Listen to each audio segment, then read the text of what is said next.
বিশিষ্ট best guitarist মোহিনী দে সম্প্রতি সুরকার এআর রহমানের সঙ্গে সম্পর্ক নিয়ে উড়ে বেড়ানো গুজবের বিষয়ে কড়া প্রতিক্রিয়া জানিয়েছেন।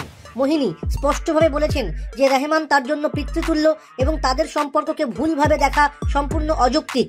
মোহিনী সামাজিক মাধ্যমে একটি পোস্টের মাধ্যমে জানিয়েছেন, এআর রহমান স্যার আমার মেন্টর এবং পথপ্রদর্শক, তার সঙ্গে কাজ করা আমার জন্য এক আশীর্বাদের মতো। আমাদের সম্পর্ক নিয়ে যে কথাবার্তা হচ্ছে তা শুধু অর্থহীন নয়, অসম্মানজনকও। তিনি আরও বলেন যে রহমান তার কেরিয়ারে অনুপ্রেরণার প্রতীক এবং সবসময় তাকে সামনে এগিয়ে যাওয়ার প্রেরণা দিয়েছেন। মোহিনী আরও জানান যে এই ধরনের গুজব তাদের এবং তাদের পরিবারের জন্য মানসিক চাপ সৃষ্টি করছে। এআর রহমান এবং মোহিনী দে একাধিক প্রকল্পে একসঙ্গে কাজ করেছেন, যার মধ্যে রয়েছেন রহমানের লাইভ কনসার্ট এবং মিউজিক অ্যালবাম। তাদের মধ্যে থাকা পেশাদার সম্পর্ক নিয়ে সঙ্গীত প্রেমীরাও প্রশংসা করেন।